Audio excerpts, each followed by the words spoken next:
يا حامل القرآن قد خصك الرحمن بالفضل والتيجان والروح والريحان يا حامل القرآن. نحمده ونصلي على رسوله الكريم أما بعد فأعوذ بالله من الشيطان الرجيم بسم الله الرحمن الرحيم. افلا يتدبرون القرآن ولو كان من عند غير الله لوجدوا فيه اختلافا كثيرا. صدق الله العظيم. رب اشرح لي صدري ويسر لي امري واحلل عقدة من لساني يفقهوا قولي واجعل لي وزيرا من اهلي آمين يا رب العالمين. صفحہ نمبر کیا ہے؟ 61.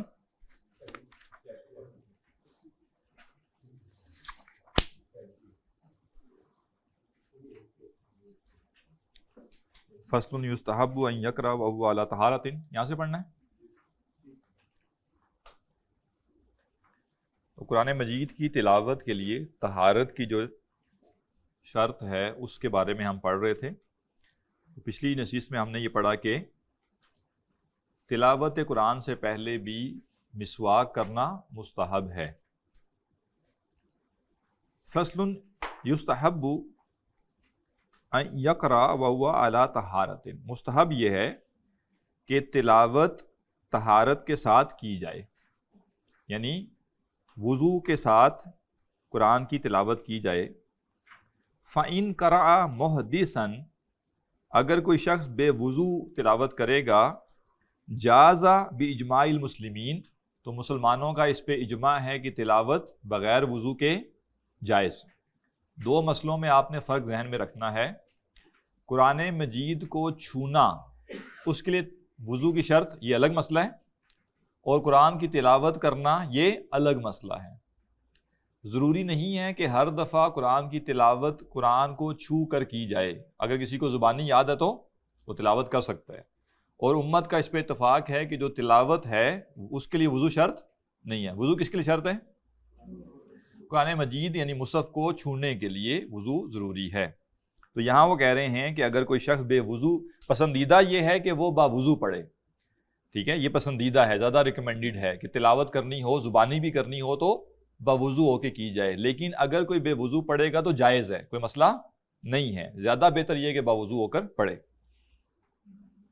والاحادیث فیہ کثیرۃ معروفہ، اور اس بارے میں بہت سی معروف احادیث ہیں.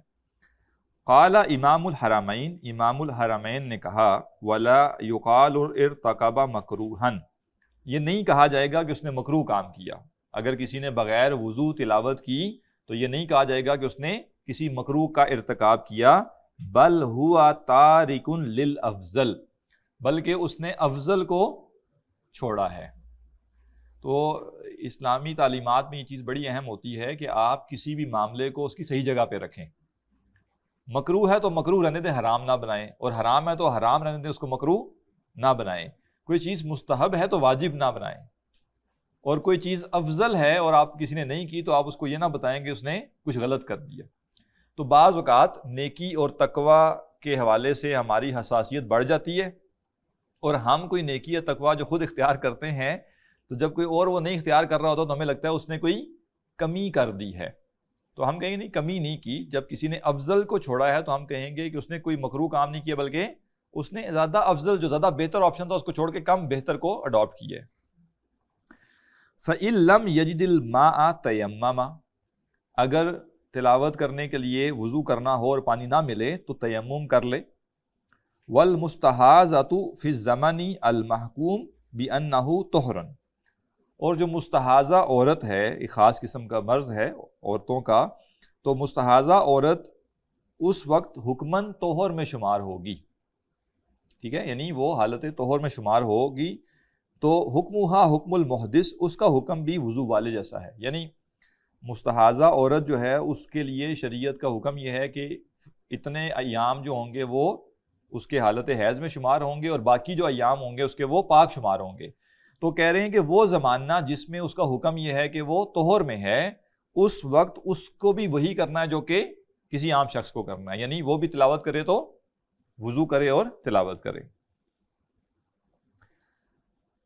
حکمہا حکم المحدث، اس کا حکم بھی اس شخص کے مانند ہے جس کا وضو نہیں ہے، یعنی جیسے کسی کا وضو نہیں ہے تو وہ کیا کرے گا، وضو کر لے گا، ایسی مستحاضہ وضو کر لے گی۔ وَأَمَّا الْجُنُوبُ وَالْحَائِض، اور جہاں تک حالت جنابت والا شخص اور حائضہ عورت کا تعلق ہے، فَإِنَّهُ يَحْرُمُ عَلَيْهِمَا قِرَاءَةُ الْقُرْآنِ، ان دونوں پر قرآن کی قرات حرام ہے۔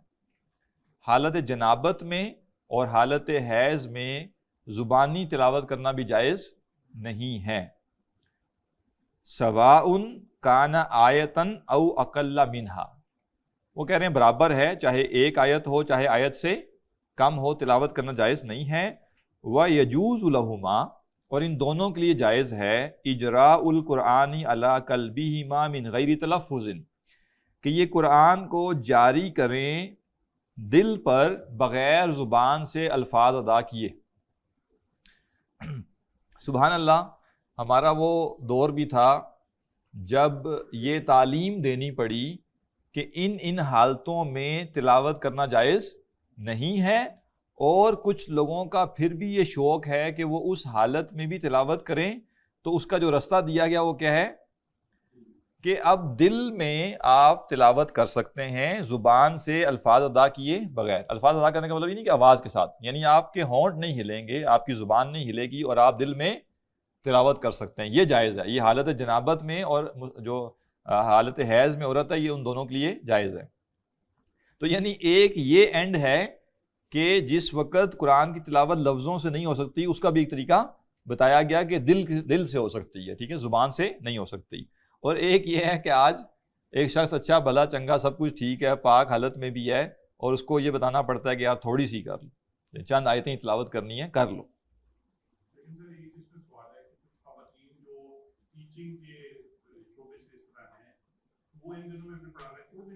ہاں، اس کے لیے جو یعنی یہ پھر ایکسیپشن آ جاتا ہے نا، تو ان کے لیے جو پھر حکم ہے وہ یہی ہے کہ وہ سکھائیں گی لیکن وہ پھر تلاوت نہیں کریں گی، اس کی وہ لفظ کر کے بولیں گی۔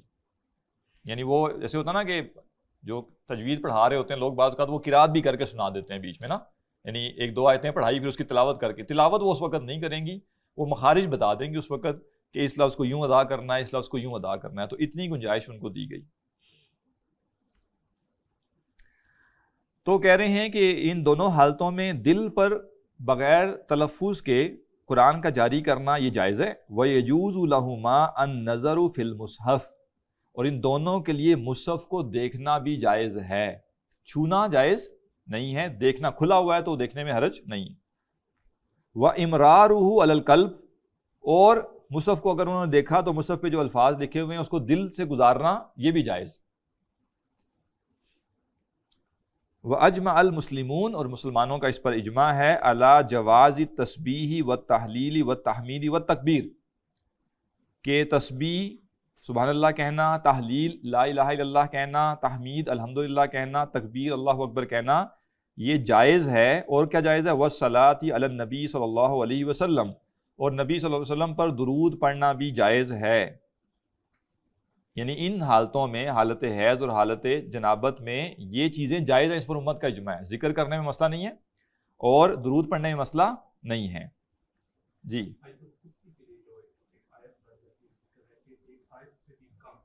جی، تلاوت جائز نہیں ہے جی، وہ چاہے چھوٹی آیت ہی کیوں نہ ہو، ان دو حالتوں میں تلاوت جائز نہیں ہے، چاہے وہ پوری آیت پڑھے چاہے اس کا جز پڑھے۔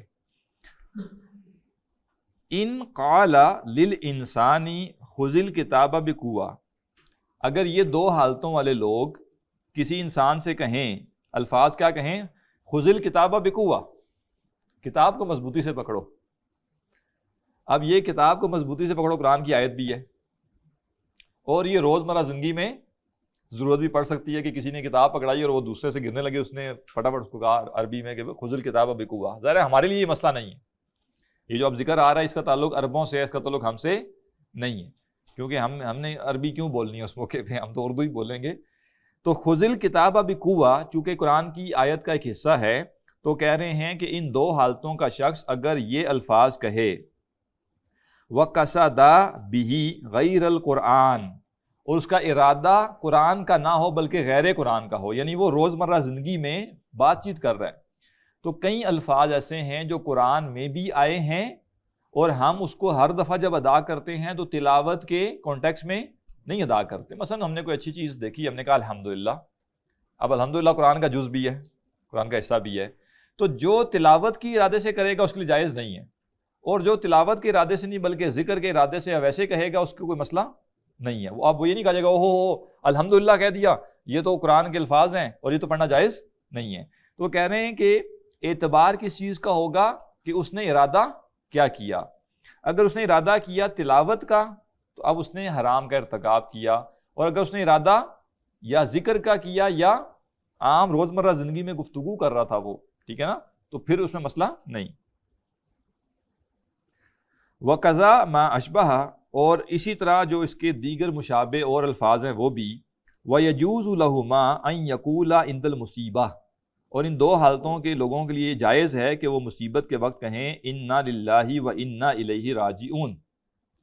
اب یہ الفاظ بھی کیا ہیں؟ قرآن کا حصہ ہیں، تو لیکن کوئی شخص تلاوت کے طور پہ نہیں بلکہ مصیبت کے وقت ذکر کے طور پہ پڑھ رہا ہے تو یہ جائز ہے۔ اذا لم یقصد القرآن، جب ان کا ارادہ قرآن پڑھنے کا نہ ہو۔ قال اصحابنا الخراسانیون، وہ کہہ رہے ہیں ہمارے جو خراسانی اصحاب ہیں، یعنی جو چونکہ امام نووی جو ہے نا شافعی المسلک ہیں، اور ابھی کچھ مسلکی چیزیں آگے آنے والی ہیں تو ایڈوانس میں ڈسکلیمر نوٹ کر لیں کہ امام شافعی جب کوئی فقہی مسئلہ بیان کریں گے تو اصل میں وہ فقہ شافعی کو ریپرزینٹ کر رہے ہیں۔ کچھ جگہوں پہ احناف کی رائے مختلف ہے، میں ذکر کر دوں گا وہاں پہ، ٹھیک ہے۔ تو اب وہ اپنا بتا رہے ہیں کہ جو شوافع ہیں ان میں بھی مختلف آپ کہہ لیجئے کہ پہلو ہیں، تو اس میں جو خراسانی لوگ ہیں ان کا کہنا کیا ہے، وَيَجُوزُ أَن يَقُولَ عِنْدَ رُكُوبِ الدَّابَّةِ، کہ سواری پر بیٹھتے ہوئے یہ کہنا جائز ہے سبحان الذی سخر لنا ھذا وما كنا له مقرنین۔ اب یہ بھی کیا قرآن کا حصہ ہے، لیکن جو شخص دعا کے طور پہ پڑھ رہا ہے اس کے لیے مسئلہ نہیں۔ وَعِنْدَ الدُّعَاء، اور دعا کرتے وقت اگر کوئی کہے ربنا آتنا فی الدنیا حسنہ وفی الآخرۃ حسنہ وقنا عذاب النار، یہ بھی قرآن کا جز ہے، لیکن ایک شخص دعا کر رہا ہے وہ قرآن کی تلاوت نہیں کر رہا تو یہ پڑھنا جائز ہے۔ اذا لم یقصد القرآن، جب ان کا ارادہ قرآن کی تلاوت کا نہ ہو۔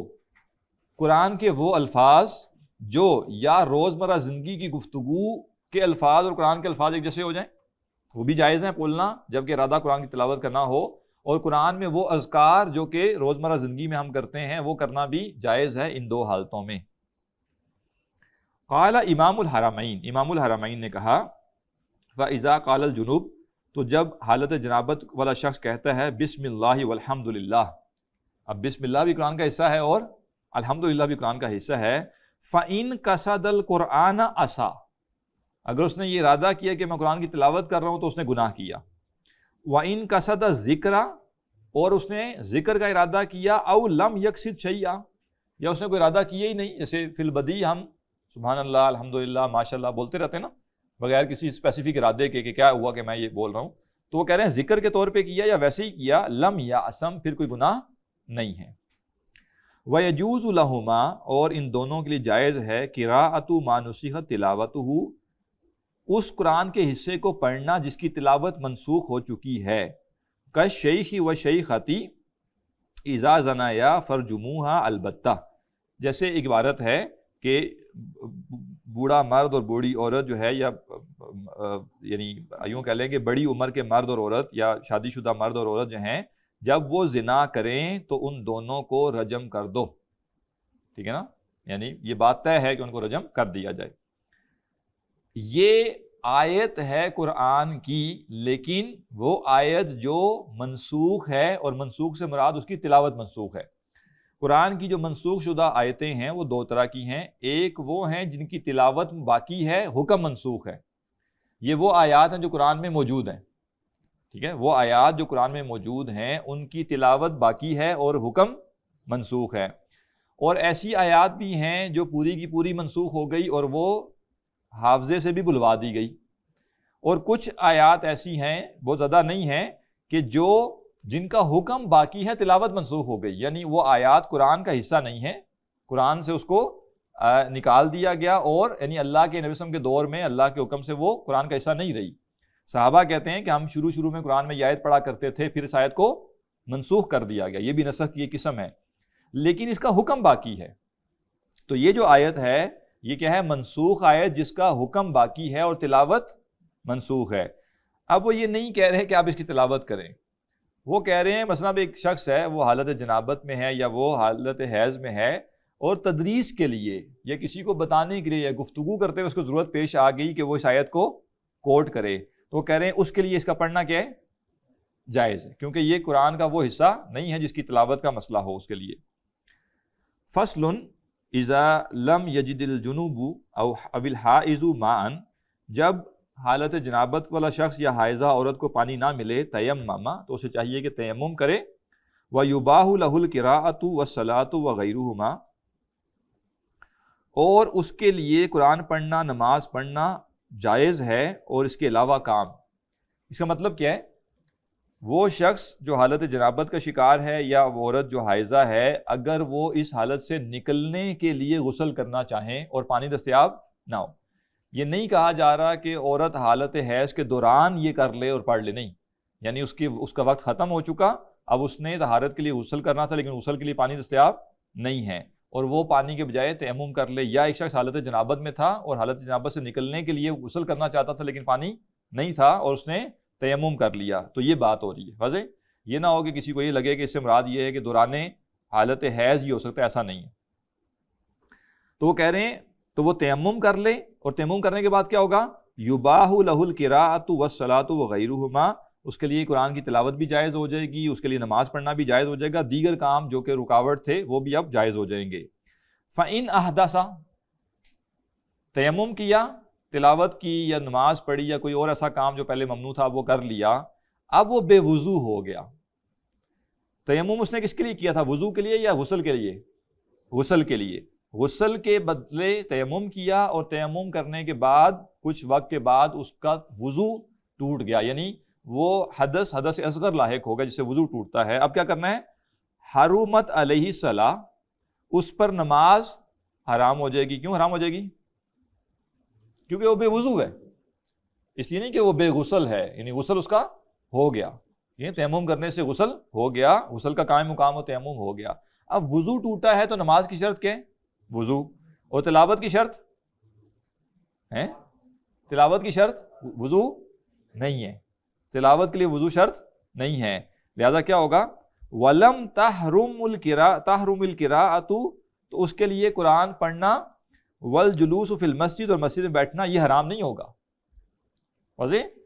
یہاں چھوٹا سا فقہی مسئلہ نوٹ کر لیں، جب کوئی شخص عذر کے طور پہ غسل کے بدلے تیمم کرتا ہے تو وہ تیمم غسل پلس وضو دونوں کے لیے کفایت کرتا ہے۔ اب یہ تب تک غسل کی اس کو ضرورت نہیں ہے جب تک پانی نہ مل جائے، ٹھیک ہے؟ اور جب اب اس کا وضو ٹوٹے گا تو یہ دوبارہ بے وضو حالت میں شمار ہوگا لیکن پاک شمار ہوگا، ٹھیک ہے نا؟ اب اس نے صرف وضو تب دوبارہ کرنا ہے جب کوئی ایسا کام کرنا ہے جس کے لیے وضو شرط ہے۔ واضح؟ ایسا نہیں ہے کہ اس کا جب وضو ٹوٹ جائے تو اس کو لگے کہ دوبارہ مجھے پھر تیمم کرنا ہے غسل کے لیے، نہیں، ایسا نہیں۔ تو اس لیے وہ کہہ رہے ہیں کہ اب جیسے مسجد میں بیٹھنا، مسجد میں بیٹھنے کے لیے وضو شرط ہے؟ نہیں ہے شرط، لہٰذا ایسا شخص مسجد میں بیٹھ سکتا ہے، تلاوت کر سکتا ہے، لیکن وہی بات ہے تلاوت زبانی والی، یا دیکھ کے کر رہا ہے لیکن چھو نہیں رہا، قرآن کو چھوئے بغیر دیکھ کے کر رہا پھر بھی جائز ہے۔ وَغَيْرُهُمَا، اور ان دونوں کے علاوہ وہ کام بھی، مِمَّا لَا يَحْرُمُ عَلَى الْمُحْدِثِ، جو بے وضو آدمی پر حرام نہیں ہے، وہ بھی وہ کر سکتا ہے۔ کما لو اغتسل ثم احدث، جیسے اگر وہ غسل کرے اور پھر بے وضو ہو جائے، وہذا مما يسأل عنه ويستغرب، یہ ان مسائل میں سے ہے جن کے بارے میں سوال بھی ہوتا ہے اور تعجب بھی کیا جاتا ہے، یعنی لوگوں کو کنفیوژن ہو جاتی ہے نا کہ بھائی تیمم کیا تھا غسل کے لیے، اب وضو ختم ہو گیا تو آیا تیمم بھی ختم ہو گیا، اور کیا دوبارہ مجھے جو ہے وہ جو غسل نہ ہونے کے اوپر پابندیاں ہوتی ہیں وہ پابندیاں نافذ ہو جائیں گی؟ تو کہہ رہے ہیں ایسا کچھ نہیں۔ فیقال، تو کہا جاتا ہے، جنوب یمنع من الصلاۃ، حالت جنابت والا جو شخص ہے اس کو نماز سے روکا جاتا ہے، ولا یمنع من قراءۃ القرآن، اور اسے قرآن پڑھنے سے نہیں روکا جاتا، والجلوس فی المسجد من غیر ضرورہ، اور بغیر مجبوری کے مسجد میں بیٹھنے سے بھی نہیں روکا جاتا۔ کیف صورتہ، وہ کہتے ہیں اس کی شکل کیا ہوگی؟ یعنی ایک شخص حالت جنابت کا شکار ہے اور وہ قرآن کی تلاوت سے بھی نہ روکا جائے اور مسجد بیٹھنے سے بھی نہ روکا جائے، تو وہ کہہ رہے ہیں فہذہ صورتہ، یہ اس کی صورت ہے کہ وہ ان دو مسائل کا شکار تھا تو اس نے تیمم کر لیا تو اب وہ اس چیز سے نکل آیا ہے۔ ثم الاقرب لا فرق مما ذکرناہ، پھر قریب تر یہ ہے کہ اس میں کوئی فرق نہیں ہے بین تیمم الجنوب فی الحضر والسفر، چاہے جو حالت جنابت کا شخص ہے وہ تیمم حضر میں ہو یا سفر میں ہو۔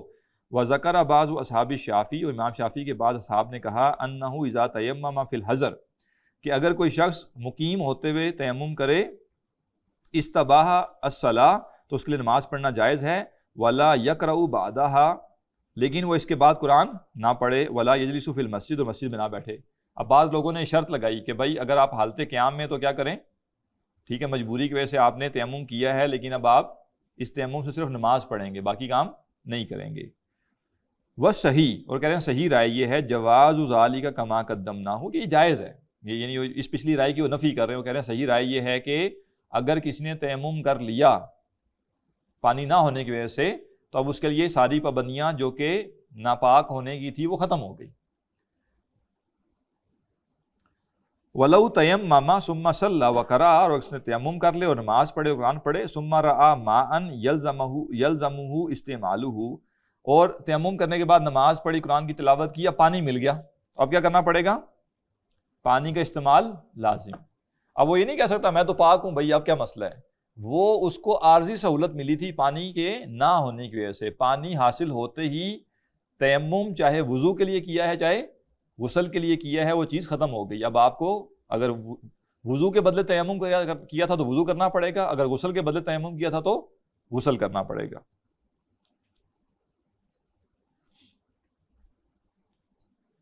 فَإِنَّهُ يَحْرُمُ عَلَيْهِ الْقِرَاءَ، اس پر قرآن کا پڑھنا حرام ہو جائے گا، وَجَمِيعُ مَا يَحْرُمُ عَلَى الْجُنُوبِ، اور وہ سب چیزیں بھی حرام ہوں گی جو حالت جنابت والے شخص پر حرام ہیں، حَتَّى يَغْتَسِلَ، یہاں تک کہ وہ غسل کر لے، وَلَوْ تَيَمَّمَ وَصَلَّى وَقَرَأَ، اور اگر وہ تیمم کرے نماز پڑھے قرآن پڑھے، ثُمَّ أَرَادَ التَّيَمُّمُ لِحَدَثٍ، پھر وہ وضو ٹوٹنے کی وجہ سے تیمم کرنا چاہے، أَوْ لِفَرِيضَةٍ أُخْرَى، یا کسی دوسرے فرض کے لیے، أَوْ لِغَيْرِ ذَلِكَ، یا کسی اور وجہ سے، فَإِنَّهُ لَا يَحْرُمُ عَلَيْهِ الْقِرَاءَ، تو اس پر قرات حرام نہیں ہوتی، علی المذہب الصحیح المختار، جو صحیح اور مختار رائے ہے اس کے مطابق، وفیہ فجف لبعض اصحاب الشافعی انہ لا یجوز، اور کہہ رہے ہیں امام شافعی کے بعض اصحاب جو ہیں ان کے نزدیک ایک رائے یہ ہے کہ جائز نہیں ہے، والمعروف اول، اور جو معروف بات ہے وہ پہلی والی ہے کہ جائز ہے، اور ایسا ہی ہے، سب فقہا کے نزدیک ایسا ہی ہے، بعض لوگوں نے شدت اختیار کی ہے لیکن زیادہ تر ایسا ہی ہے۔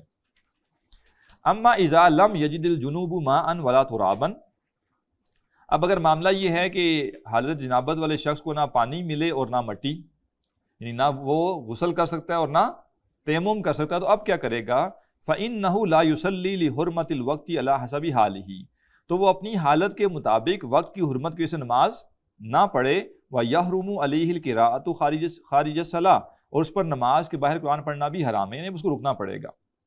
وَيَحْرُمُ عَلَيْهِ أَن يَقْرَأَ فِي الصَّلَاةِ مَا زَادَ عَلَى فَاتِحَةِ الْكِتَابِ، اور اس پر نماز میں سورہ فاتحہ سے زیادہ پڑھنا حرام ہے۔ یعنی دو چیزیں ہیں، ایک تو بعض فقہا یہ کہتے ہیں کہ اگر کسی شخص کو نہ پانی ملے نہ پاک مٹی ملے تیمم کے لیے اور نماز کا وقت نکل رہا ہو تو وہ کیا کرے، ٹھیک ہے، اب ایک رائے یہ ہے کہ وہ انتظار کرے گا اور جب اس کو پانی یا مٹی ملے گی تو وہ غسل یا تیمم کر کے قضا نماز ادا کرے گا۔ دوسری رائے یہ ہے کہ نہیں، اب چونکہ اس کی مجبوری ہے لہذا وہ کیا کرے گا، نماز ادا کر لے گا بے وضو اور بغیر تیمم اور بغیر غسل کے، لیکن یہ نماز وہ دہرائے گا بعد میں، ٹھیک ہے۔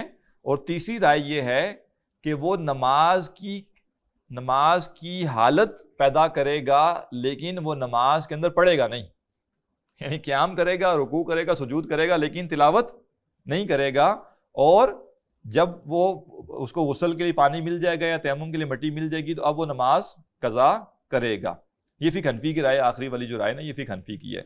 تو یہاں جو یہ بات کہہ رہے ہیں وہ یہ ہے کہ اگر اس رائے کو لیا جائے کہ جی اگر کسی کو نہ وضو غسل کے لیے پانی مل رہا ہے اور نہ تیمم کے لیے مٹی مل رہی ہے تو اگر اور پھر بھی اس نے نماز پڑھنی ہے تو اب وہ کیا کہہ رہے ہیں کہ اس کے اوپر نماز میں سورہ فاتحہ سے زیادہ پڑھنا کیا ہے، حرام ہے، بس وہ اب ناگزیر چونکہ مجبوری کے لیے پڑھ رہا ہے تو وہ سورہ فاتحہ پڑھے گا۔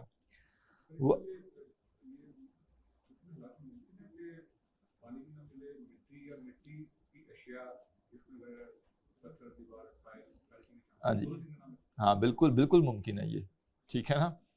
مطلب کیسے ممکن ہے؟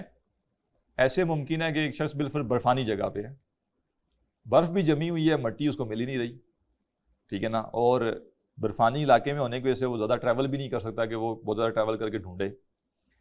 اور بالفرض PIA سے آپ سفر کر رہے ہیں اور جہاز کا پانی ختم ہو گیا، ٹھیک ہے، تو یا تو آپ ساتھ لے کے گئے ہوئے ہوں، وہ ایئرپورٹ پہ روک لیں گے، پتہ نہیں کون سی چرچ لے کے جا رہا ہے، اس کو نکال کے رکھ لیں ہیں، تو وہ مٹی بھی نہیں ہوگی اور پانی بھی نہیں ہوگا. تو پاسبل ہے، ٹھیک ہے، پاسبل ہے ایسی حالت جس میں نہ پانی ہو اور نہ مٹی ہو. اور زیادہ تر یہ تب ہوتا ہے جب انسان محصور ہے، وہ چاہ کے بھی چلتی ہوئی ٹرین ہے، پانی نہیں ہے، اب آپ کیا کریں گے؟ پاکستان ریلوے ہے، اگر اکانومی کلاس ہے تو اتنی مٹی باہر سے آ جائے گی کہ آپ تیمم کر سکیں. فائدے بھی تو ہوتے ہیں نا، دیکھیں کچھ چیزوں کے، تو پاکستان ریلوے کے یہ فضائل بھی ہیں. لیکن اگر بالفرض آپ کسی جاپان کی ٹرین میں سفر کر رہے ہیں اور اس نے اگلے 4 گھنٹے رکنا ہی نہیں ہے، اور بالفرض کسی وجہ سے اس میں پانی بھی نہیں ہے، تو اب آپ نہ تیمم کر سکتے ہیں اور نہ غسل کر سکتے ہیں، نہ وضو کر سکتے ہیں. برحال ضروری نہیں ہے ہر ایک کے ساتھ یہ ہو، لیکن اگر ہو تو برحال فقہ حنفی کی رائے یہ ہے کہ وہ، یعنی جیسے آپ کہہ لیجئے کہ اشارتاً کی نماز پڑھے گا. اور اشارتاً نماز کیوں پڑھے گا؟ تاکہ وہ وقت کی پابندی بھی ہو جائے، یعنی جو وقت تھا نماز کا اس کے اندر جیسے اس نے ایک چیز کر لی، لیکن چونکہ وہ تلاوت نہیں کر سکتا تھا لہذا وہ نماز میں تلاوت نہیں کرے گا، اور جب تلاوت نہیں کی تو نماز مکمل نہیں ہوئی. تو گویا وہ نماز کے اندر ایک اشارے سے وہ نماز پڑھے گا، اور وقت جب اس کو بعد میں پانی میسر آ جائے گا، مٹی میسر آ جائے گی، تو وہ تیمم کر لے گا. یعنی ایک ہے کہ بندہ کہ چھوڑ دے کہ چلو یار جب ہوگا دیکھا جائے گا، ٹھیک ہے نا، پھر آرام سے میں کر لوں گا. تو وہ کہہ رہے ہیں کہ نہیں، اس وقت کا بھی وہ لحاظ کرے اور بعد میں نماز بھی دہرا لے. وَهَلْ يَحْرُمُ عَلَيْهِ قِرَاءَةُ الْفَاتِحَةِ فِيهِ وَجْهَانِ، اور کیا اس پر سورہ فاتحہ پڑھنا بھی حرام ہے؟ اس میں دو رائے. کچھ لوگ کہتے ہیں کہ نہیں، اب مجبوری میں بھی نماز پڑھنی ہے تو سورہ فاتحہ نہیں پڑھنی، وہی جسے فقہ حنفی کی رائے ہے. اور کچھ لوگ کہتے ہیں کہ نہیں، اب مجبوری ہے تو لہذا یہ ایکسیپشن ہے، یہاں وہ سورہ فاتحہ پڑھ سکتا ہے. الصحیح المختار انہ لا یحرم بل یجب، ان کے مطابق، امام نووی کے مطابق صحیح اور مختار رائے یہ ہے کہ حرام نہیں بلکہ واجب ہے، یعنی سورہ فاتحہ اس نے اس حالت میں پڑھنی ہے. فإن الصلاۃ لا تصح الا بها، کیونکہ نماز کے بغیر درست نہیں. وکلما جازت الصلاۃ لضرورۃ مع الجنابۃ یجوز القراءۃ، اور وہ کہہ رہے ہیں کہ بھائی دو کام کریں. جب آپ کہہ رہے ہیں کہ بغیر پاکیزگی کے نماز جائز ہے، تو جب نماز جائز ہوگی تو تلاوت بھی جائز ہوگی. یعنی وہ کہہ رہے ہیں دو میں سے ایک کام کریں، یا دونوں کو ناجائز کہیں یا دونوں کو جائز. یہ کیا ہوا کہ ناپاکی ہے اور نماز تو جائز ہوگی لیکن تلاوت جائز نہیں ہوئی. واضح؟ وہ کہہ رہے ہیں کہ وَكُلَّمَا جَازَتِ الصَّلَاةُ، جب کبھی نماز جائز ہوگی لِضْرُورَةٍ، ایمرجنسی کی وجہ سے، مع الجنابہ، حالت جنابت میں، یجوز القراءۃ، تو قراءت بھی جائز ہو جائے گی. یہ شافعی رائے ہے، ٹھیک ہے. اور حنفی رائے کیا ہے کہ تلاوت آپ نہیں کریں گے. والثانی، اور دوسری رائے یہ ہے لا یجوز، کہ نہیں جناب جائز نہیں ہے. بل یأتی بالاذکار، بلکہ اس کو کیا چاہیے کہ نماز میں بس اذکار پہ اکتفا کرے اور سورہ فاتحہ نہ پڑھے. التی یأتی بها العاجز، وہ اذکار جو عاجز شخص کرتا ہے. الذی لا یحفظ شیئا من القرآن، جس کو قرآن میں سے کچھ یاد نہ ہو. یعنی ایک شخص ہے، اسے نماز پڑھنی ہے، نیا نیا مسلمان ہوا ہے، یا نیا نیا ہے کیا کہیں گے اس کو، دین پر عمل کرنا شروع کیا، اور کچھ بھی اس کو یاد نہیں. تو جب اس نے پہلی نماز پڑھنی کیا کرے گا؟ قرآن تو یاد نہیں ہے اس کو، تو نماز میں کیا کرے گا؟ جی سبحان اللہ، سبحان اللہ، اللہ اکبر، ٹھیک ہے نا. وہ تسبیحات پڑھے گا، جو اس کو یاد ہیں وہ تسبیحات پڑھے گا. تو کہہ رہے ہیں کہ دوسری رائے یہ ہے کہ نہیں، تلاوت جائز نہیں ہے، بلکہ وہ کیا کرے گا، اس حالت میں اذکار پڑھے گا، اور وہ اذکار جو کہ عاجز شخص پڑھتا ہے، ٹھیک ہے نا، جو کہ جس کو قرآن میں سے کچھ یاد ہی نہیں ہے. لِأَنَّ هَذَا عَاجِزٌ شَرْعًا فَصَارَ كَالْعَاجِزِ حِسًّا، کیونکہ یہ شخص شرعاً عاجز ہے، یعنی شریعت کی ایک پابندی جس وجہ سے یہ رکا ہوا ہے، عاجز ہے. اور وہ جو دوسرا شخص تھا وہ تو حقیقتاً عاجز تھا، ٹھیک ہے نا، اس کا تو مسئلہ تھا، یکدم مسلمان ہوا، ایک دم سے کیسے قرآن یاد کر لے گا اور کیسے نماز میں پڑھ لے گا. والصواب الاول، اور صحیح رائے وہ کہہ رہے ہیں پہلی ہے. وهذه الفروع التي ذكرناها يحتاج اليها، اور یہ وہ فرعی مسائل ہیں جن کا ہم نے ذکر کیا، ان کی ضرورت پیش آتی رہتی ہے. فلہذا اشرت الیہا باوجز العبارات، اس لیے وہ کہتے ہیں میں نے بس مختصر کر کے ان کو ذکر کر دیا. والا فلها ادلۃ وتمات کثیرہ، یہ لفظ مجھے لگتا ہے کچھ صحیح نہیں ہے. معروفتاً فی کتب الفقہ، ورنہ وہ کہتے ہیں کہ ادلہ بہت سے ہیں، یعنی وہ کہہ رہے ہیں اس بحث کو اگر آپ فقہی پیراڈائم میں لے جائیں گے تو بہت سی کتابوں میں جو ہے وہ بہت سے دلائل دیے گئے ہیں، وہ کہہ رہے ہیں میں نے ان کو سکپ کر دیا. ٹھیک ہے نا، یعنی مسئلے بیان کر دیے اور فروعی چیزیں بیان کر دی، یہ نہیں کیا کہ اس کی تفصیلات دی ہوں. واللہ عالم، اور اللہ بہتر جانتا ہے. فصل ویستحب ان تکون القراءۃ فی مکان نظیف مختار. اگلی فصل یہ ہے کہ پسندیدہ یہ ہے کہ جو قرآن کی تلاوت ہے وہ پاکیزہ جگہ پر کی جائے اور چنیدہ جگہ پر کی جائے. ٹھیک ہے نا، سلیکٹڈ جگہ پر کی جائے. اس کا مطلب کیا ہے؟ تلاوت کرنے کے لیے اب اگلی چیز وہ بیان کریں گے وہ یہ کہ اہتمام کا پہلو ہو، لیکن اس کے بھی دو پہلو ہیں. ایک ہے معمول کی تلاوت.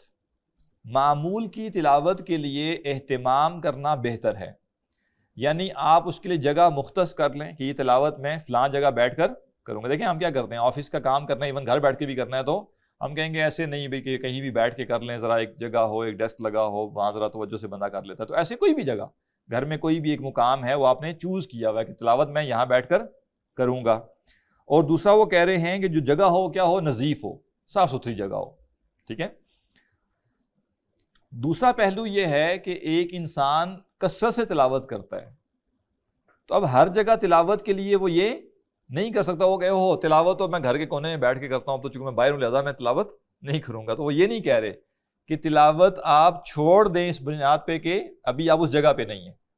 جب آپ کے لیے یہ پاسبل ہے کہ آپ نے تلاوت کرنی ہے اور تلاوت کے لیے کوئی بہتر جگہ جو آپ نے چوز کی ہے اور وہ صاف ستھری ہے تو اس کو اختیار کریں، ورنہ عام معمول میں کہیں بھی تلاوت کرنا جائز ہے. ٹھیک ہے نا، تلاوت کو چھوڑنا نہیں چاہیے. وَلِهَذَا اسْتَحَبَّ جَمَاعَةٌ مِّنَ الْعُلَمَاءِ الْقِرَاءَةُ فِي الْمَسْجِدِ. وہ کہہ رہے ہیں یہی وجہ ہے کہ بہت سے علماء نے مسجد میں تلاوت کو مستحب کہا ہے. کیوں مستحب کہا ہے؟ لِكَوْنِهِ جَامِعًا لِلنَّظَافَةِ وَشَرَفِ الْبُقْعَةِ. کیونکہ جو مسجد ہے وہ اس میں پاکیزگی بھی ہے، ظاہر ہے وہ عبادت کے لیے مختص جگہ ہے، وہاں پہ وہ سب چیزیں نہیں ہوں گی کہ چیزیں بکھری ہوں اور وہ ہوں. اور دوسرا یہ ہے کہ وہ اس میں جو ہے ایک عظمت بھی ہے، ایک اس کا اشرف ہونا بھی ہے. وَمُحَسِّلًا لِفَضِيلَةٍ أُخْرَى. اور مسجد میں اور فضائل بھی حاصل ہوتے ہیں، وَهِيَ الْاعْتِكَاف، جیسے کہ اعتکاف. یعنی ایک شخص مسجد جا کر بیٹھے اور اعتکاف کی نیت بھی کر لے، وہ 10 دن والا اعتکاف نہیں، نفلی اعتکاف، سنت اعتکاف نہیں بلکہ نفلی اعتکاف. تو اعتکاف کا بھی اجر ملے گا، ساتھ میں تلاوت کا بھی اجر ملے گا، ساتھ میں مسجد میں بیٹھنے کا بھی اجر ملے گا. تو یہ کہہ رہے ہیں کہ تلاوت کے لیے پسندیدہ یہ ہے کہ انسان مسجد میں جائے. اگین اب یہ نہیں ہے کہ آپ کہیں چونکہ مسجد نہیں جا سکتا لہذا میں تلاوت ہی نہیں کرتا. اگر یہ آپشن ہے کہ آپ تلاوت مسجد جا کے کر سکتے ہیں، مسجد جا کے کر لیں. اور اگر آپ کو لگتا ہے کہ مسجد نہیں جا سکتے تو پھر جہاں پہ بھی ہیں وہاں کر لیں. تلاوت کو چھوڑنا نہیں ہے کسی صورت میں بھی. فَإِنَّهُ يَنبَغِي لِكُلِّ جَالِسٍ فِي الْمَسْجِدِ الْاعْتِكَاف. مسجد میں بیٹھنے والے ہر شخص کو یہ چاہیے کہ وہ اعتکاف کا ارادہ کرے، سواء اکثر فی جلوسہ او اقل. چاہے وہ زیادہ دیر کے لیے بیٹھا ہے چاہے کم دیر کے لیے، 10 منٹ کے لیے بیٹھے ہیں یا 2 گھنٹے کے لیے بیٹھے ہیں، اعتکاف کا ارادہ کر لے. بل ينبغي اول دخولہ المسجد ان ينوی الاعتکاف. بلکہ مسجد میں داخل ہوتے ہی اسے کیا چاہیے؟ اعتکاف کی نیت کر لے. وَهَذَا الْأَدَبُ يَنبَغِي أَن يُعْتَنَى بِهِ. اور یہ وہ ادب ہے جس کا اہتمام کرنا چاہیے. وَيُشَاءُ ذِكْرُهُ. اور اس کے ذکر کو عام کرنا چاہیے، یعنی لوگوں کو بتانا چاہیے. وَيُعَرَّفَهُ الصِّغَارُ وَالْعَوَامُ. اور بچوں اور عوام کو بھی اس کی تعلیم دینی چاہیے. فَإِنَّهُ مِمَّا يُغْفَلُ عَنْهُ. کیونکہ یہ ان چیزوں میں ہے جس کے بارے میں غفلت برتی جاتی ہے. وَأَمَّا الْقِرَاءَةُ فِي الْحَمَّامِ. اور جہاں تک حمام میں قراءت کا معاملہ ہے، فَقَدِ اخْتَلَفَ السَّلَفُ فِي قِرَاءَتِهَا. تو سلف نے اس کی کراہت کے بارے میں اختلاف کیا. پہلا مسئلہ یہ ہے کہ حمام سے مراد کیا ہے. تو حمام سے مراد وہ اسپیسیفک جگہیں ہوتی تھی جہاں پہ یعنی جیسے اگر سردی ہے تو گرم پانی دستیاب ہوتا تھا اور لوگ غسل کے لیے وہاں جایا کرتے تھے. پہلے زمانے میں ظاہر ہے جو ٹوائلٹ ہے تو ٹوائلٹ تو آپ جانتے ہیں کہ اوپن ایئر ٹوائلٹ عام تھا، ہر گھر میں بھی ٹوائلٹ نہیں ہوتا تھا، دور دراز کھیتوں شتوں میں لوگ چلے جاتے تھے. لیکن جو نہانے کا عمل ہے ظاہر ہے وہ تو ایسے نہیں ہو سکتا، تو اس کے لیے پھر حمام ہوتا تھا، یا ایون گھر میں حمام ہوتا تھا، ٹوائلٹ نہیں ہوتا تھا. ٹوائلٹ جو ہے وہ باہر لوگ کھیتوں وغیرہ میں جایا کرتے تھے. اور ایون ریسنٹ ہسٹری میں بھی آپ جائیں اگر آج سے، بلکہ ابھی بھی گاؤں دیہاتوں میں شاید آپ کچھ جگہوں پہ ابھی تک باقی ہو کہ ٹوائلٹ الگ ہوتا تھا اور غسل خانہ الگ ہوتا تھا. ٹھیک ہے نا، یعنی 2 کمرے چھوٹے چھوٹے ہوتے تھے سیپریٹ، دونوں کا اپنا اپنا دروازہ ہے باہر سے، اور نہانے کی جگہ الگ ہے اور غسل کی جگہ واش روم جو ہے وہ ٹوائلٹ الگ ہے. اور ریکمینڈیڈ یہی ہے. ٹھیک ہے نا، ایسا ہی ہونا چاہیے، اگر کوئی پاسبل ہو کسی کے لیے تو ایسا ہی ہونا چاہیے. تو اب اس کیس میں جو حمام ہے اس سے مراد ٹوائلٹ نہیں ہے، بلکہ حمام سے مراد نہانے کی جگہ ہے، جو کہ انڈیپینڈنٹلی سیپریٹ ایک چھوٹا سا کمرہ ہوتا تھا. دوسرا مسئلہ آپ کہیں گے کہ بھائی حمام میں قرات کے بارے میں وہ کہہ رہے ہیں اختلاف ہے. اختلاف کا مطلب یہ کہ بعض اس کو مکروہ کہتے ہیں اور بعض کہتے ہیں جائز ہے. تو اب کوئی شخص یہ سوچ سکتا ہے کہ بھائی حمام میں کس نے تلاوت کرنی ہے، یہ کیوں تلاوت کرنی ہے؟ تو فقہ میں جب کوئی مسئلہ ڈسکس کیا جاتا ہے تو وہ یہ دیکھ کے ڈسکس نہیں کیا جاتا کہ یہ کرنا کس نے ہے. وہ یہ دیکھ کے ڈسکس کیا جاتا ہے کہ کسی چیز کو حرام قرار دینے کے لیے آپ کے پاس دلیل ہونا ضروری ہے. تو بعض فقہا کہتے ہیں کہ حمام میں تلاوت کا ممنوع ہونا، حرام ہونا، اس کی دلیل نہیں ہے، لہٰذا ہم یہ کیسے کہیں کہ حرام ہے. اس کا یہ نہیں مطلب کہ وہ کہہ رہے ہیں کہ کرو. واضح؟ تو ہر جگہ جس کو کہتے ہیں مفہوم مخالف نہیں لینا چاہیے. اگر کہا جا رہا ہے کہ حمام میں تلاوت مکروہ نہیں ہے بالفرض، یہ رائے کوئی دے رہا ہے، تو وہ یہ قطعاً نہیں کہہ رہا کہ ریکمینڈیڈ ہے. وہ تو صرف ٹیکنیکلی وہ کہہ رہے ہیں کہ بھائی کسی چیز کو غلط قرار دینے کے لیے ہمیں کیا چاہیے؟ شرعی دلیل چاہیے. اور جو شریعت کے دلائل ہم نے دیکھے ہمیں لگتا ہے کہ اس میں حمام میں تلاوت کو منع نہیں کیا گیا. عملاً سارے کیا کریں گے؟ کوئی بھی حمام میں تلاوت نہیں کرے گا، کیونکہ ضرورت کیا ہے کسی کو کہ حمام میں تلاوت کرے. پھر جو کہیں گے جی حمام میں تلاوت جائز ہے، وہ ساتھ یہ کہیں گے کہ اور شرطیں ہیں، وہ پاک ہو، یہ ہو، وہ ہو. ٹھیک ہے نا، وہ شرطیں لگا دیں گے. خیر میں نے بھی جب پڑھا تو مجھے تھوڑی سی حیرانگی ہوئی کہ بھئی یہ مسئلہ کیوں زیر بحث آ رہا ہے. تو پتہ چلا کہ ہمیں تو لگتا ہے کہ یہ چیزیں تھیوریٹیکل ہیں، لیکن بعض جگہوں پہ یہ چیزیں پریکٹیکل ہو جاتی ہیں. مثلا ایک شخص ہے، وہ اس کو قید کر دیا گیا حمام میں، اور حمام میں قید ہونا سمجھ آتا ہے، یعنی ظاہر ہے پہلے زمانے میں اتنا کھلا ڈلا سیٹ اپ تو نہیں ہوتا تھا کہ کسی کو قید کرنا ہے. مثلا بالفرض ابا جی کو غصہ آیا، ابا جی نے بچے کو اندر بند کر دیا. ٹھیک ہے نا، تو جی کیونکہ وہ کمرہ ذرا چھوٹا ہوتا ہے نا، تو ذرا پنشمنٹ بھی ہو جاتی ہے، تھوڑا ٹارچر بھی ہو جاتا ہے اس کے اندر. اور بالفرض اب جیسے ایک بندہ ہے یا کسی نے دشمن نے قید کر دیا اس نے، ٹھیک ہے نا، واش روم میں جا کے بند کر دیا، یا جیسے بعض کو لاک خراب ہو گیا اور وہ اسی میں قید رہ گیا. تو کچھ شکلیں شاید ایسی بن سکتی ہوں جہاں واقعتاً ایک شخص کو یہ نوبت پیش آ جائے کہ وہ حمام میں ہو اور اس کو تلاوت کی نوبت آئے. تو پھر وہ کیا کرے گا؟ پھر وہ جنہوں نے جائز کہا ہے وہ اس حکم پر عمل کرے گا. لیکن ظاہر یہ ایکسیپشن ہے، جنرلی کسی کو بھی حمام میں تلاوت کی ضرورت نہیں. بس میں اب جلدی اس کو پڑھ دوں گا، گفتگو ہم نے اس پہ کر لی. فقد اختلف السلف فی کراہتھا، سلف نے اس کے کراہت کے بارے میں اختلاف کیا. فقال اصحابنا لا یکرہ، ہمارے اصحاب نے کہا کہ یہ مکروہ نہیں ہے. ونقلہ الامام المجمع علی جلالتہ ابو بکر ابن المنذر فی الاشراف، اور اب امام ابو بکر ابن المنذر جو ہیں، جن کے جلیل القدر ہونے پر، جن کی جلالت پر سب کا اتفاق ہے، ان کی کتاب ہے الاشراف، اس میں انہوں نے نقل کیا عن ابراہیم النخعی و مالک، ابراہیم النخعی سے و امام مالک سے، وہو قول عطا، اور یہ عطا کا قول ہے. وذهب الى کراہتہ جماعت، اور وہ کہہ رہے ہیں ایک علماء کا گروہ ہے جو کہتا ہے نہیں حمام میں تلاوت مکروہ ہے. ومنہم علی بن ابی طالب رضی اللہ عنہ، ان لوگوں میں حضرت علی بن ابی طالب رضی اللہ عنہ شامل ہیں. رواہ عنہ ابن ابی داود، ان سے اسے ابن ابی داود نے روایت کیا. وحکا ابن المنذر، ابن منذر نے بھی ذکر کیا عن جماعت من التابعین، کہ تابعین کی ایک جماعت سے یہ رائے منقول ہے. منہم ابو وائل شقیق ابن سلمہ وشعبی والحسن البصری ومقہول وقبیصۃ ابن ذؤیب وروینا ایضا عن ابراہیم النخعی. یہ سب وہ لوگ ہیں جن سے دوسری رائے مروی ہے، اور وہ کیا ہے کہ مکروہ ہے. وحکاہ اصحابنا عن ابی حنیفہ رضی اللہ عنہ، اور ہمارے اصحاب نے اسے امام ابو حنیفہ سے بھی نقل کیا ہے کہ ان کی بھی یہ رائے ہے. قال الشعبی، امام شعبی کہتے ہیں تکرہ القراءۃ فی ثلاثۃ مواضع، 3 جگہوں پر تلاوت کرنا مکروہ ہے. فی الحمام، حمامات، حمام میں، والحشوش، اور بیت الخلاء میں یعنی ٹوائلٹ میں، وبیوت الرحا وہی تدور، اور چکی جو ہے جہاں پہ چکی پیسی جا رہی ہو، یعنی جب چکی چل رہی ہے تو وہاں تلاوت مکروہ ہے. کیوں مکروہ ہے؟ اتنے شور میں تلاوت کا کیا مقصد ہے؟ ٹھیک ہے، تو ہاں چکی اگر رکی ہوئی ہے تو پھر وہاں مسئلہ نہیں۔ وعن ابی میسرہ قال لا یذکر اللہ الا فی مکان طیب، ابو میسرہ جو ہیں وہ کہتے ہیں کہ اللہ کا ذکر صرف پاکیزہ جگہوں پر ہونا چاہیے۔ ہاں یوں کہہ سکتے ہیں آپ کہ جہاں پہ بھی اس طرح کا شور ہو، ایک ہے عام شور، ٹریفک کا شور ہے لیکن وہ اتنا ڈسٹربنگ نہیں ہے، ایک ہے بہت زیادہ شور ہے، ٹھیک ہے، تو وہاں پہ تلاوت کرنا جو ہے وہ کہیں گے وہ مکروہ ہے۔ ظاہر ہے بندے کو نہ اپنی بات سمجھ آ رہی ہے نہ وہ شور اس کو جو ہے وہ ہٹ رہا ہے اس سے۔ وَأَمَّا الْقِرَاءَةُ فِي الطَّرِيقِ، جہاں تک رستے میں قرآن کی تلاوت کا معاملہ ہے، فَالْمُخْتَارُ أَنَّهَا جَائِزَةٌ غَيْرُ مَكْرُوهَةٌ، تو صحیح رائے یہ ہے کہ یہ جائز ہے اور اس میں کوئی کراہت نہیں ہے۔ آپ دیکھ لیجئے، ظاہر ہے یہ کتاب اس لحاظ سے آپ دیکھیں نا، مطلب مجھے تو یہ لگتا ہے کہ یہ کتاب ہمارے سلیبس کا حصہ ہونی چاہیے اسکولوں میں، ٹھیک ہے نا، کہ اس قدر قرآن سے متعلق چیزیں لوگوں کو بتائی جائیں کہ بھائی قرآن کی تلاوت کیسے کیسے کرنی ہے، کس حالت میں کرنی ہے، کہاں جائز ہے کہاں جائز نہیں ہے، ایک کنسرن ہونا چاہیے نا بندے کا کہ قرآن کی تلاوت میں کیسے کیسے کر سکتا ہوں۔ تو اب اگلا مسئلہ یہ آ گیا کیا رستے میں تلاوت کرنا جائز ہے کہ نہیں؟ تو کہہ رہے ہیں کہ جو ایک مختار رائے جس کو وہ کہہ رہے ہیں کہ وہ زیادہ بہتر رائے ہے، اس میں یہ ہے کہ جائز ہے، مکروہ نہیں ہے۔ اذا لم یلتہی صاحبها، جب پڑھنے والا اس سے غافل نہ ہو، یعنی یہ نہیں ہے کہ رستے میں جا رہے ہیں اس کو پتہ ہی نہیں ہے وہ کیا تلاوت کر رہا ہے، اس کی توجہ رستے میں یا جو کچھ ارد گرد کے مناظر ہیں اس میں ہے تو پھر جائز نہیں۔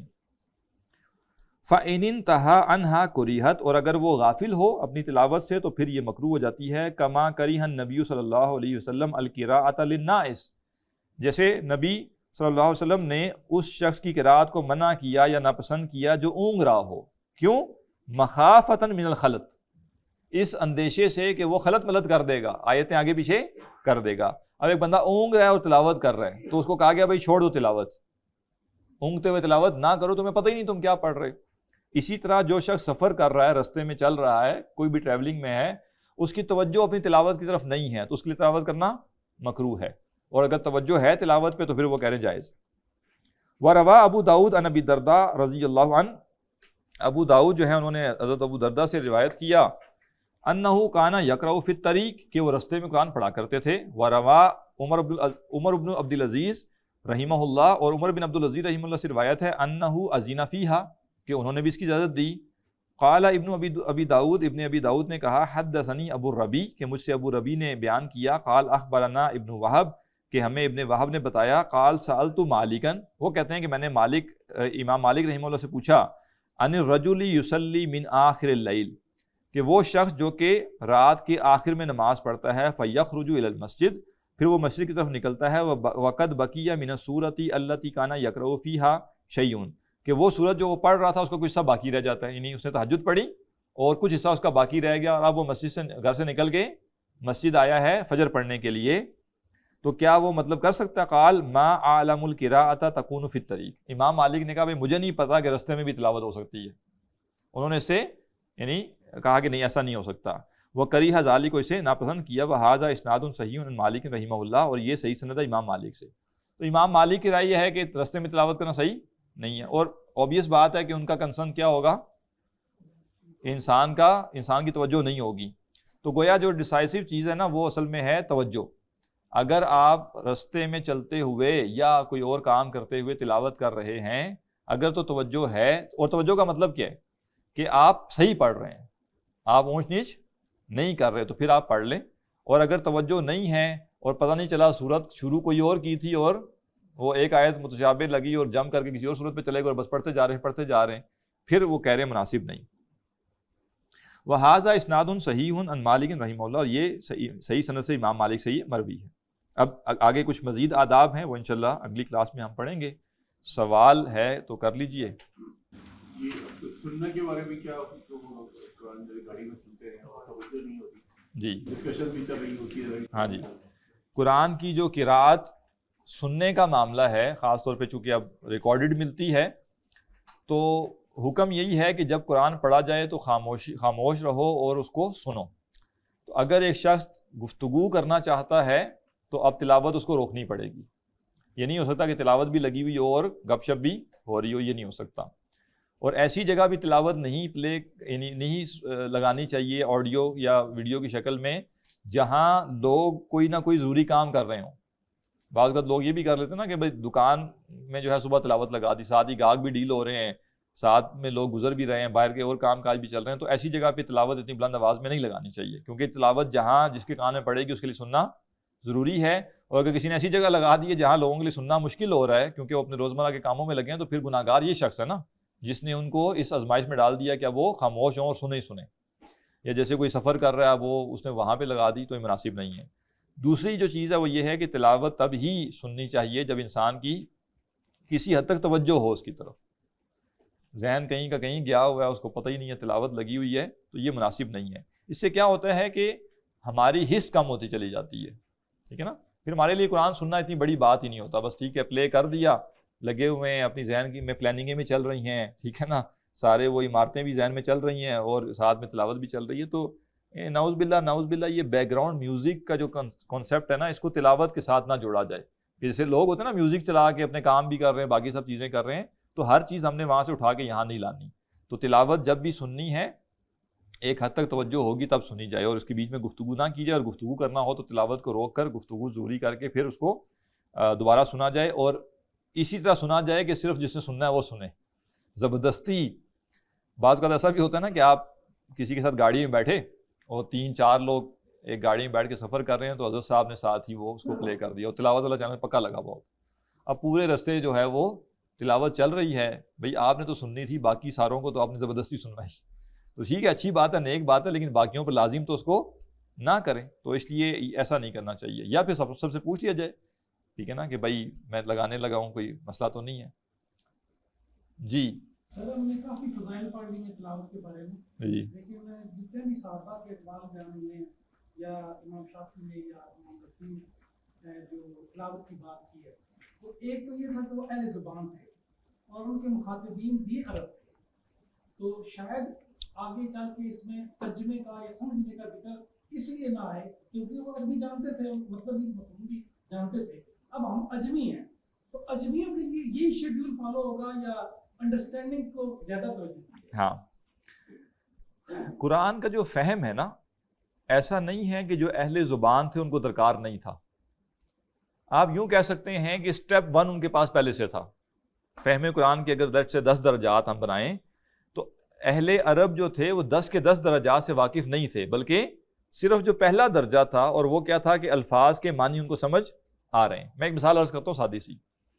ہم سب یہاں اہل زبان ہیں, یعنی اردو جاننے والے ہیں نا, تو ہم سب کو اقبال کی شاعریاں پڑھ سکتے ہیں, لیکن کیا ہوگا, بہت سے اشعار کی ہمیں سمجھ نہیں آئے گی. کیوں نہیں آئے گی؟ ہم اہل زبان تو ہیں. اب دیکھیں باقاعدہ اقبالیات میں پی ایچ ڈیز ہو رہی ہیں, پوری اقبال کی میں پڑھائی جاتی ہیں, تشریح کی جاتی ہے اس کی. کیوں؟ کیونکہ کلام ہے نا, وہ سادی سی باتیں تو نہیں ہیں ساری. اسی طرح قرآن بھی اللہ کا کلام ہے, تو ہر عرب قرآن نہیں سمجھتا. ہاں یہ عربوں کو ایڈوانٹیج ضرور ہے کہ جو ہمارا ترجمے کا مسئلہ ہے, یعنی ہمیں جو بات ترجمہ کر کے سمجھ آتی ہے وہ بات ان کو ترجمے کے بغیر سمجھ آتی ہے, لیکن اس کے بعد قرآن کی باقی ساری چیزوں کو سمجھ لینا یہ ان کے لیے بھی کیا ہے, ان کو علم حاصل کرنا پڑتا ہے. تبھی تو یہ اہل علم جو تھے 10 15 20 سال قرآن کا علم حاصل کرتے تھے. تو ہم یہ کہیں گے کہ ہم میں اور ان میں بس ایک فرق ہے, اور وہ فرق یہ ہے کہ ان کو ترجمہ پڑھنے کی ضرورت نہیں تھی اور ہمیں ترجمہ بھی پڑھنا ہے. اس سے آگے ہم اور عرب کیا ہیں, ایک برابر ہے. ہاں ایک ایڈوانٹیج ہم یہ کہہ سکتے ہیں اور ہے, اور وہ یہ ہے کہ قرآن چونکہ جو عرب دنیا تھی اس سے فیملیئر ہو کے نازل ہوا, یعنی وہ اسالیب اور وہ چیزیں, جیسے اب ایک اسلوب ہے نا کہ آنکھوں کی ٹھنڈک, ٹھیک ہے نا, تو اس کا ظاہر ہے عربوں کے ہاں اس کا ایک مطلب تھا. وہ گرم تیز دھوپ میں جب سفر کرتے تھے اور پھر جب وہ چھاؤں آتی تھی تو وہ پورا جب ان کا ایک سینیریو ہوتا تھا, تو کئی محاورے یا کئی اسالیب, جیسے اونٹ کا ذکر قرآن مجید میں ہے, ٹھیک ہے نا, تو اب ظاہر ہے وہ عربوں سے وہ ہے, یہ ایک ایج ان کو ضرور حاصل ہے. اب اگلی بات یہ ہے کہ کیا تلاوت قرآن جس طرح ہمیں یہاں ہم نے پڑھا ہمارے لیے بھی ایسے ہی ہے, یا یہ عربوں کے لیے ہے اور اجمیوں کے لیے فہم زیادہ اہم ہے؟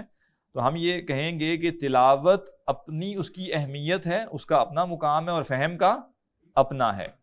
فہم کی وجہ سے تلاوت کم نہیں کی جائے گی اور تلاوت کی وجہ سے فہم چھوڑا نہیں جائے گا, توازن قائم کیا جائے گا. فہم کا تو کوئی اینڈ نہیں ہے نا, فہم تو کبھی بھی اینڈ نہیں ہوگا. تو یہ نہیں ہوگا کہ انسان کئی سال تلاوت نہ کرے, زیادہ ہلکی پھلکی تلاوت کرے اور وہ کہے کہ میں نے فہم میں اپنے آپ کو لگایا ہے۔ پھر یہ بات بھی ذہن میں رکھنی چاہیے کہ یہ اللہ سبحانہ تعالیٰ کے الفاظ ہیں، اس کا کلام ہے، اس کی جو روحانی برکات ہیں وہ حاصل ہوں گی ہمیں فہم سے نہیں بلکہ الفاظ کے زبان سے ادا کرنے سے۔ تو لہٰذا ہم روحانی برکت بھی حاصل کرتے ہیں تلاوت کے ذریعے۔ ایون اگر بیسک فہم بھی بندے کا ہے تو جب قرآن کی تلاوت بار بار کرے گا تو کیا ہوگا، اس کے مضامین ذہن میں راسخ ہوں گے۔ اور پھر ایسا ہوتا ہے روزمرہ زندگی میں جو آپ کی چل رہا ہوتا ہے، اگر آپ ایک ریزنیبل پورشن قرآن کا روزانہ تلاوت کریں اور آپ کو سمجھ آ رہا ہے، یعنی ترجمہ آپ نے پڑھا ہوا ہو، تو آپ کو کوئی نہ کوئی اشارہ مل جاتا ہے کہ اچھا میں جو اس مسئلے کے لیے پریشان ہوا ہوں، دیکھو قرآن تو یہ کہہ رہا ہے، ٹھیک ہے نا۔ اور مثلا آپ بہت ہی کسی معاملے میں بے صبرے ہوئے جا رہے ہیں، ٹھیک ہے نا، اور آپ نے قرآن کی آیت پڑھی اور قرآن کی آیت ہے کہ اے لوگوں جو ایمان لائے ہو استعینوا بالصبر والصلاۃ، مدد حاصل کرو صبر سے اور نماز سے۔ تو جس کو ترجمہ بھی سمجھ آ رہا ہے، تفسیر چھوڑ دیں، اس کو فوراً بات کلک کر دے گی کہ میں نے کیا کرنا ہے، صبر کرنا ہے، اور اگر مجھے مسئلہ ہے تو میں کیا کروں، نماز پڑھوں، یعنی نفلی نمازیں جو ہیں وہ پڑھوں، اللہ سے دعا کروں۔ اور مجھے جیسے آزمائش ہے اور آزمائش میں تھوڑا سا صبر کرنا پڑتا ہے، چیزیں وقت کے ساتھ ہوتی ہیں۔ اب بیماری کسی پر آ جائے تو وہ کیا کرتا ہے، اس کا دل تو یہ چاہتا ہے کہ ایک لمحے میں ٹھیک ہو جاؤں، اور بیماری میں وہ پڑھے گا کہ مدد حاصل کرو صبر اور نماز کے ذریعے، تو فوراً سے اس کو سمجھ آ جائے گا کہ نہیں صبر۔ اور قرآن مجید میں کتنی دفعہ صبر کا ذکر آتا ہے۔ تو بہت سی چیزیں اسی طرح ہیں، ٹھیک ہے نا۔ حلال و حرام کے بارے میں بندے کو کشمکش ہے کہ بھئی یہ آفر آ رہی ہے، یہ جاب ہے، اس میں یہ فلاں حرام پہلو ہے، میں کروں نہ کروں، اور وہ قرآن کی جو ہے وہ تلاوت کرتا ہے اور اس کو جو ہے کہ آیت مل جاتی ہے کہ یعنی اہل ایمان جو ہے وہ کیا کریں، حلال اور پاکیزہ کھائیں، تو اس کو ہوتا نہیں بھئی میں نے حرام کی طرف نہیں جانا۔ واقعتاً بہت سی آیات بندے کو فوراً کلک کرتی ہیں کہ اچھا یہ جو میرا روزمرہ زندگی میں معاملہ چل رہا ہے یہ اس سے ریلیونٹ ہے۔ تو تلاوت اپنی جگہ اس کی اہمیت ہے اور فہم کی اپنی جگہ اہمیت ہے، اس بیلنس کو آؤٹ نہیں کرنا چاہیے، کسی ایک کو زیادہ وقت دے کر دوسرے کو کم۔ چلیں، سبحانک اللہم و بحمدک، نشہد ان لا الہ الا انت، نستغفرک و نتوب الیک۔